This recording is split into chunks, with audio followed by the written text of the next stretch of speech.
Welcome to the Marketing Millennials, the No BS Marketing Podcast.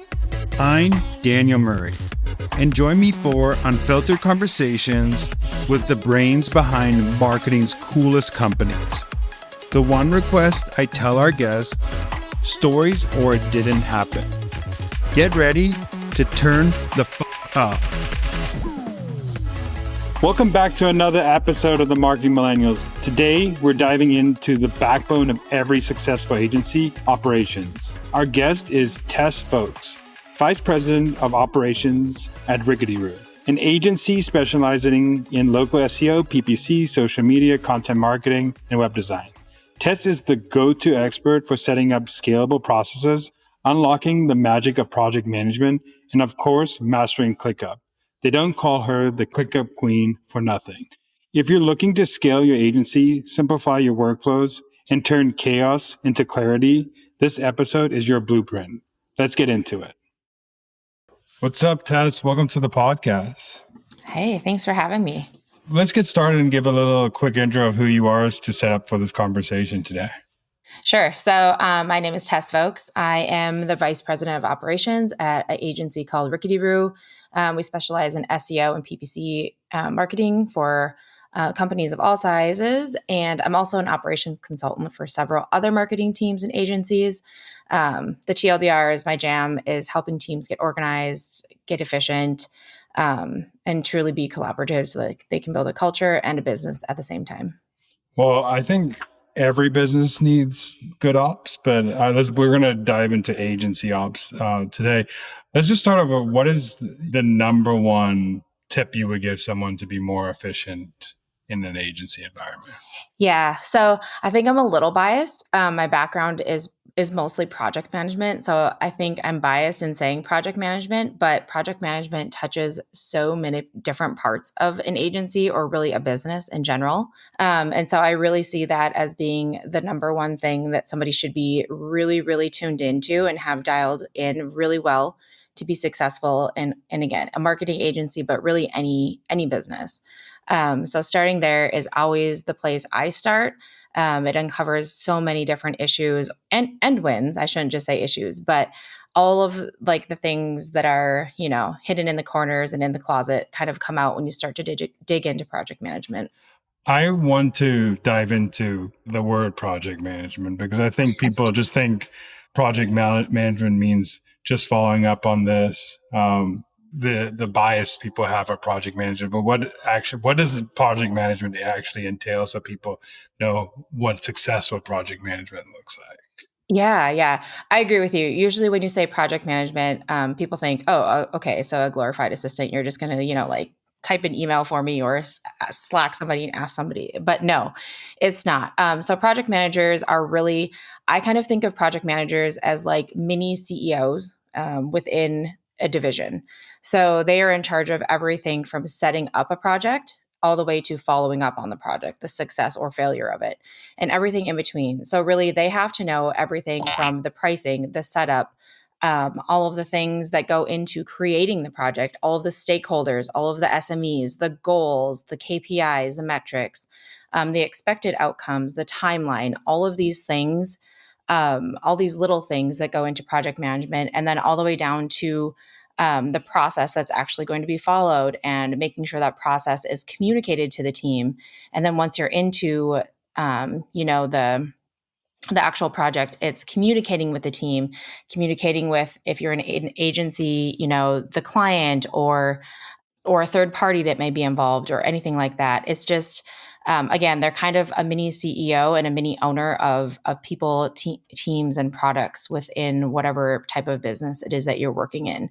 And so, as you can imagine, if you're in charge of all of those things really come out of the woodwork pretty quickly. If I was to come to you today and say, "Hey, Tess, I am stuck. I can't. I don't have the operations to scale my agency today," where's like the first place you would start? Yeah. So usually when people come to me and say, I need operational help, it honestly usually does start as something to do with project management, if I'm being totally honest. It usually is something like that. And that is usually where I start is, okay, tell me about your business. Tell me what you do. Tell me about your clients. Tell me about your team. Tell me what processes you have going on. Tell me how you manage all of that work. And tell me how you communicate that to your team. And those questions are usually, I don't know.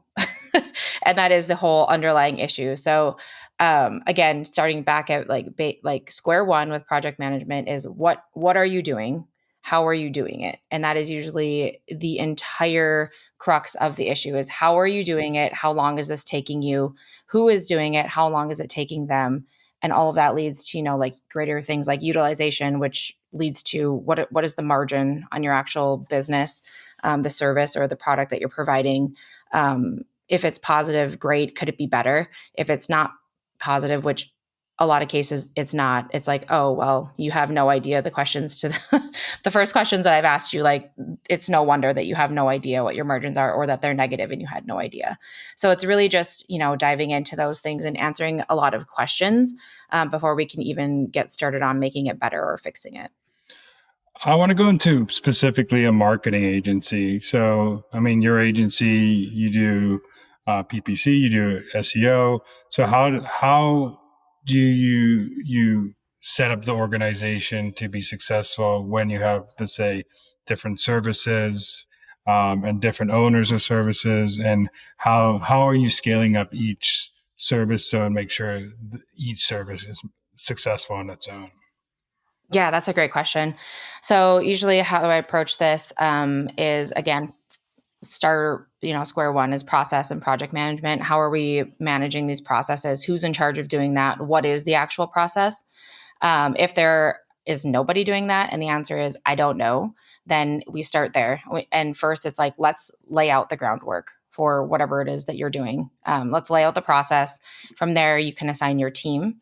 I think a common issue that I run into with teams is they have one person trying to do everything versus siloing and having teams where you can scale and create teams that are great at one thing versus trying to have a jack of all trades. So assigning out your team, assigning out your products, and that those kind of things lead you to understand your utilization of your team and your products and how that relates to your overall rev. From there, you can get really nitty gritty with product management. Understanding utilization lets you get really, really into product management and how, at the end of the day, the cookie crumbles as far as like how long those things take you, which begs to ask how much money is that costing you? Those kinds of things. And then from there, once you refine those things, you go right back into project management and reinvent that wheel a bit, communicate that to your team. The next thing that I like to do is really assess the team's skills. Once we have a nice refined project in place, like, are the right butts in the right seats? And usually the answer to that question is kind of. There are some yes, and there are also some no. So that's always a fun issue to address when that comes up. And then from there, it's really about continuous improvement. And my favorite thing is learning how to buy back your time. A favorite mentor or somebody I follow is Dan Martell. I'm sure many followers are familiar with him. And he has this concept of buying back your time. So finding ways to buy back your time. Now, whether that's through when we're talking about an agency, that might be through use of AI or automation or something like that. But it also can be through figuring out better use of your team's time or hiring like new team members all together to better consolidate. I won't say less meaningful work than other work that your team may be able to do that may be able to, free up their plate to do more meaningful work. From there, it's just creating repeatable processes and continuous improvements to be able to delegate and train your team so that they can run the ship for you. But the big part here is, again, figuring out the process and then focusing on continuous improvement. I think it's easy to do the first part. I say easy, it's not really easy, but it's easy to do that first part and then think that we're going to set it and forget about the continuous improvement part. And the continuous improvement part is actually, I think, probably the most important part of all of this, because if you have a team that's naturally curious, that is the way that you're going to win. You're going to find better ways to do something all of the time. And that is the way to win and get ahead. I kind of have like a overarching question and then one that goes into the weeds a little bit. So Yeah. How does someone see these are all the projects going on at one time? How are you supposed to set it up? And the second question is what does the start of a project look like? If I was like a project manager going to a project, what are the key details I need to make that project successful? So, um, seeing your project at a macro view, I think is equally important to note that you should be able to see something at a macro view and a micro view, because we all have different stakes in the project, whether you're the CEO or the project manager or the SME. So, being able to have some sort of a function where you can do that is the only way you're going to be able to do that successfully. Now, again, I'm a little biased. My favorite is ClickUp. I'm a big ClickUp girly, been dubbed the ClickUp queen. It's my favorite tool, because it has like a definite way of being able to break down large milestones into actionable items, and to track them throughout. But also, I think the most beautiful thing about ClickUp is that you can visualize it in so many different ways without having to do anything super custom or like rebuild anything. So it's just a really robust tool. And I actually think about it more as like a business tool versus just a project management tool. We do a ton of different things in ClickUp at RicketyRoo. And I have several clients too that use it, that we've transformed their entire business using it, from using it as an HR tool to a project management tool to a process wiki, a bunch of different things. But really, that is the most important part in being able to understand projects from a macro view, is having some sort of a tool that you use and know how to use well.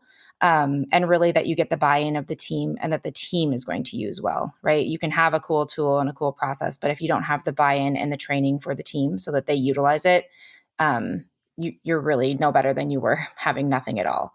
So again, I'm biased to ClickUp, but whether you use Asana or Monday or a Google Sheet, I mean, God forbid you use Google Sheet, but whatever it is that you use, find something that works for you and works for your team and that they will utilize and keep up to date. So that is really key for project management. But to your point of laying it out in the system, it's going to really vary by whatever platform you use. I just recommend that whatever it is that you do, that you the largest level, you section out your different areas of your businesses. So for example, for marketing agencies, I usually say use a space for your client work, use a space for each team internally, use a space for your leadership, use a space for SOPs and templates, so on and so forth. And then from there, you should be able to drill down. So each client is a folder, each list as a service, things like that. You want to be able to build something in a way that you can kind of reverse engineer whatever it is that you need. You want to be able to get very specific details if you need them without having to dig. And you also want to be able to have larger initiatives and a roll up if you need to without having to like really put something together and it be time consuming. So however you build it, my key here is just build it so that it scales. Investing time up front will always save you time in the end. So if you get sloppy up front, you're definitely going to get sloppy results in the end and have to rebuild the whole thing. So, yeah, that is really, really key advice. The next question I have for you is, I mean, one thing you have to do is you have to create kind of a process of how you go to clients and pitch them or create a scope or a statement of work, an SOW or an SOP to make that statement of work. So how do you recommend people operationalize, hey, now we're going to pitch this client a scope that we can handle it internally? Because a lot of time in the agency that are getting started, every scope looks so different and there's no really way to put a process inside because one scope has these line items, this scope has this line item. So how do you take a step back and say, hey, we need to operationalize this so it's templatized, so it's easy to put in our systems and it's easy for our account managers or the account director to look at this from a macro and micro level. Yeah, for sure. So one thing I noticed that a lot of agencies do is they charge hourly rates. I am always like, oh my gosh, don't do that. Please create products and charge a retail price for a product. Because I think if you're doing marketing work in the way that I like to do it, I like the boutique route, but it doesn't have to be complicated, right? Like you can have varying scopes, but make it easy. Like I'm a smart, lazy person. Like I want to do it the right way, but I also want it to be super easy. So something that I recommend is creating products. So if you have products, you can charge a flat rate. You don't have to worry about squeezing all of these hours and figuring out, oh my gosh, now we're short 2 hours. What am I going to do for 2 hours of my client scope? It doesn't have to be that complicated or that customized. If you're really just creating products, you can fit whatever product into the budget that you have, right? If a piece of content, I don't know, is $1,000, you price it at $1,000 and your client has $10,000. Now we're going from, I have 8 hours of whatever to I have $1,000 of work. So it makes it really easy to be able to customize what you want or not. And then when you're putting it into your project management system, it makes it easy because you should have a process for that product, right? So there are subtasks that lay out that process so that whoever is working on it can easily do it. You understand, again, your utilization, who it's assigned to, the team it's assigned to, all those kinds of things, how long it's going to take them. So that's kind of my recommendation there. As far as like understanding the process of biz dev within the agency, I don't mind keeping a CRM in ClickUp or in a project management system, but I know that doesn't work for everybody because they use several different follow-up tools. But whatever it is that you do, I highly recommend that whatever it is, you use automation so that you're not missing steps and to make it easy. So for example, in ClickUp, we lay out our entire biz dev process there. We use it for a CRM as well as a biz dev project management tool. And we tie several of the actions back to automations. And those automations create tasks, create assignees, all of these things. And it kind of just cascades and rolls out. But again, the process is scaled because nobody really needs to touch it. Somebody just needs to make sure that it's getting done. That makes sense. I also have another question for the same. I'm an agency owner. I'm scaling pretty well. I don't have a big team. I'm probably like myself, and I'm trying to scale. How do you recommend people start hiring? And because sometimes you have to lose margin at the beginning to scale up. So when is the right time to start hiring, first of all? And then how do you recommend people basically scale down to scale up? The age old, it depends SEO answer. So it depends.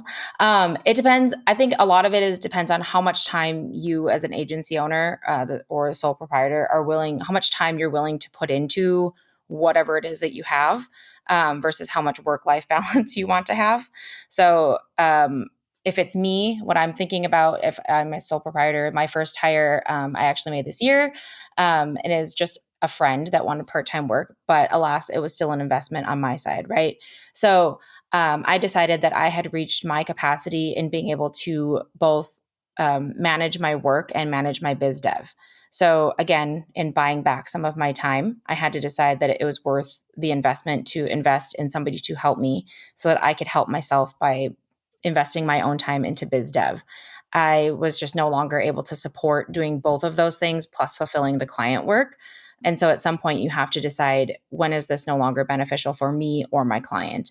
And what is the payoff or the payout for hiring somebody else or investing in some sort of remote assistant or something like that? So again, the old Dan Martell buy back your time theory. It's really a personal decision, but for me, I just needed more work-life balance, and it made sense at the capacity that I was at to hire somebody to be able to manage some of my more menial tasks that I was able to train them how to do. I like the buy back your time, Dan Martell mindset, but what are some interesting ways you've put it to use now that AI is here? What are some things are you using to help your team buy back their time? So that's a great question. So I mentioned the use of automation. We use a ton of automations, not specifically to create client deliverables, but to do the administrative work that, quite frankly, nobody wants to do anyway, right? But it's time consuming, and because nobody wants to do it, it's mentally consuming. And so by implementing a bunch of automations, things like, again, automating our CRM, automating our follow-up process. We have several features within our ClickUp setup that will automatically plan and organize people's work schedules for them. And it does that from the input of the client work. So nobody needs to touch anything from inputting the work to scheduling, after the strategist has just decided this is what the 3-month schedule is for the client. So things like that really honestly bought me back about 20 hours a month, that automation alone. Now, was it 40 hours to set up? It sure was. But over the course of time, it saves me, quite honestly, my mental health, but also 20 hours a month in time that I'm now able to invest in doing biz dev work and marketing work, team strategy time. And also we didn't need to hire somebody, right? So like, even if I wanted to get rid of those types of responsibilities and didn't find a way to automate them, I'd have to hire somebody, and that's obviously a cost to the business and a hit to the margin. So finding ways to automate things is a super, super easy way to buy back some of your time without actually having to invest a ton of money into something. So again, I know I sound like a ClickUp. They actually don't pay me anything to talk about them.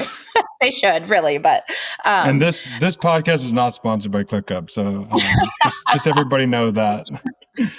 Yeah, I'm not sponsored by ClickUp. They really should. But yeah, something I love about them is they have a ton of integrated automations, and they have a ton of like integrations with other platforms.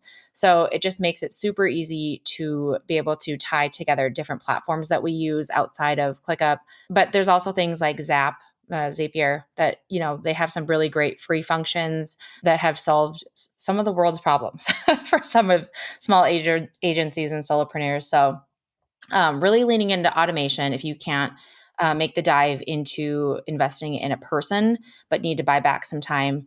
Also, I know controversial because we're in SEO, but like ChatGTP, I make it write like emails and drafts for me.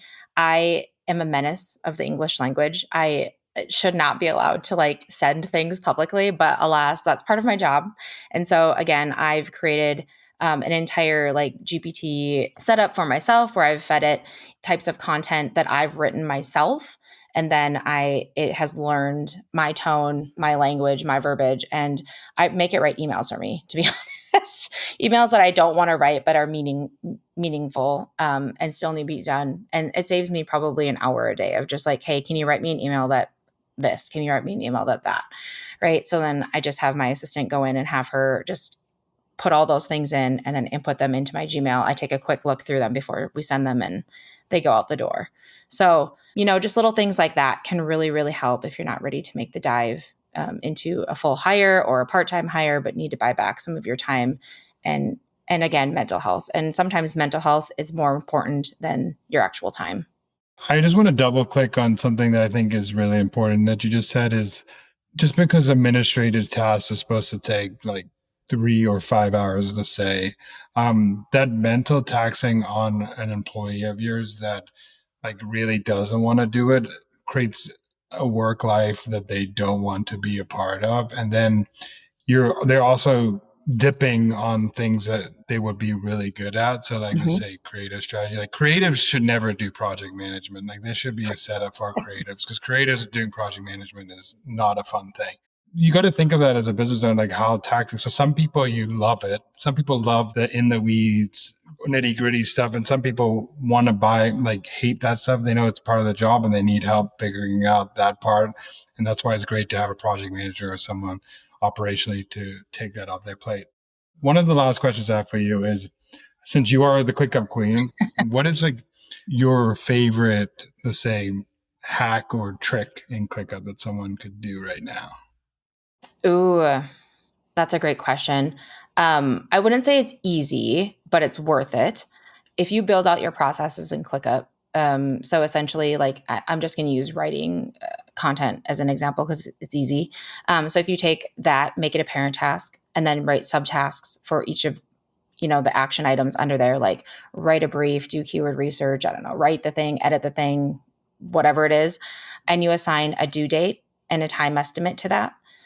You have created yourself a nice little project management system. And if you do that for all of your processes and you save those as templates within ClickUp, you can easily create your client plans with essentially like a few keystrokes. Again, it's not easy. It is something that you have to like go in and do and put some meaningful thought into it. But once you do it, you're able to create processes that you can easily replicate quickly. And the cherry on top of all of that is that if you are a team, you can assign each of those subtasks to a person.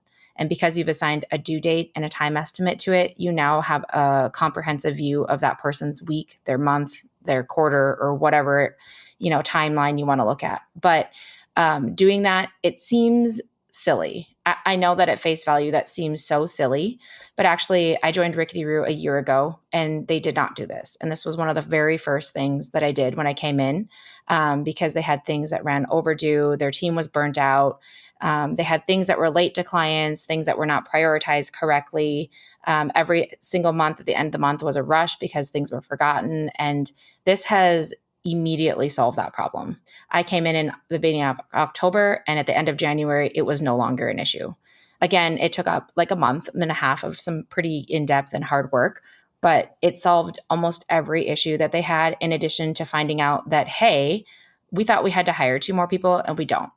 We don't at all. But we had no way to document how long the expectation was to communicate to the team. So they had no idea, and they were just taking the time they thought they had. And we no longer even need to hire 2 people. We actually don't need to hire anybody. And we actually had time to do biz dev work on like ourselves. And so it seems silly. And I know it seems like tedious and whatnot, but it really does save time. It saves heartache, saves you money. And honestly, it saves your team their sanity, their work-life balance. They know exactly what they're doing, how long it's supposed to take them. You know exactly what they're doing and how long it's supposed to take them. And so it's an all-around like net win. I'll double click on that too, because I used to be in marketing ops, and I've done it at startups, and I've done it at more like Series D, Series Z. And I realized just being at startups, like it's so hard to even start hiring if you don't take the time to take what's in your brain and put it into, let's say, like documentation or process, because if there's one stakeholder that knows everything in their brain, but nobody else knows that, and it's not in any template or any format, it's so hard to say, copy paste this, hire someone under this person to do something, because Exactly. you're gonna have to do that anyway when you hire them. So why not do the heavy lifting while you're actually doing the process, then have to do it 2 years later and have to uncover all these things that are, you can also find a lot of duct tape and things that are broken when you do it 2 years later. Yeah, totally. Which was my point at the beginning, is that like you'll ask somebody like, what are your processes? And they'll go, I don't know. And you're like, well, there's the problem. But yeah. And I guess if there's like even a silver lining to a cherry on top, is that now you have a documented process. So to your point, if you have a team member that, quits or leaves or takes a leave or unexpectedly or whatever, you have something to train somebody else with. But the silver lining is that if you are a person who is building something to sell, you now have something more to sell, and you add value to your business valuation more than just a book of business, right? Like you have a process, a specialized way of doing something that's unique to you that you've proven is valuable, and you've just added instant value to your company. So being able to document those things, again, is silly and tedious and takes time, but it's worth it, and it makes a difference. The last question I have for you is, what is a marketing hill you would die on? Oh my goodness. I think the hill I would die on is actually not something related to marketing, but just like a skill set, is that you do not have to know anything about marketing to be a good marketer. You need to be curious, and you need to be an open-minded person with soft skills. So many of the people in my industry are actually not marketers at all, don't have marketing degrees, and actually got jobs that are not related to marketing as their first jobs. And so really, I think soft skills and having a curious mind are probably the most valuable things you can do to be a marketer. You don't have to be a mastermind of any kind to be a marketer. You just have to know what it takes to sell something, how to get somebody's buy-in, and how to communicate. And that's really all it is. We are all being marketed to. And so if you are being marketed to, you know what it takes to be a marketer. But finding a way to be different tactically is hard, but finding a way to be different in a soft skill area is so much easier, and will win you a job so much faster than having an actual tactical skill. I love that. I think that's a hot take. I also think that a lot of marketing is internal buy-in of getting people to agree Mhm. with your ideas. A lot of marketing is being a good teammate. A lot of marketing is being a Mhm. good, let's say, proponent to your client. You just need to be, and that's the key of marketing is understanding people. So if you have the soft skills to understand people, you can translate in understanding people to what marketing is just understanding your audience at scale and how to get their attention Mhm. at scale. So I think Exactly. that's a great. Lastly, where can people find you and what you're doing? Yeah. So I mentioned I'm the VP at RicketyRoo. So it's just ricketyroo.com. Nothing special there. Otherwise, I'm on LinkedIn. You can find me. My name is Tess Voecks. You will find me as Tessa. My full name is actually Tessa, but most places I'm listed as Tess. You can find me on Twitter at Tess Voecks. I'm also on Blue Sky. I'm terrible. I don't remember my actual handle. It's something with Tess Voecks, and they have like a weird like at Blue Sky, whatever add on there. Otherwise, I am also on Instagram. I'm private, but if you DM me and mention that you found me here, I'll accept you. So Well, thank you so much. I think this is like a skill that's not talked about enough in marketing, but every marketing team, whether you're in an agency, whether you're in a brand, whether you're a solopreneur, you need to know how to like operationalize your process. So thank you so much. yeah. Thank you for having me, Daniel. I appreciate it. Thanks so much for listening. Keep tuning in to hear more great insights from the coolest marketers from around the world. If you haven't already, make sure to subscribe and follow the Marketing Millennials podcast on Apple Podcasts, Spotify, YouTube, or wherever you get your podcasts. And if you like what you hear, I would greatly appreciate you giving us a 5-star rating. It helps bring more marketers into our community.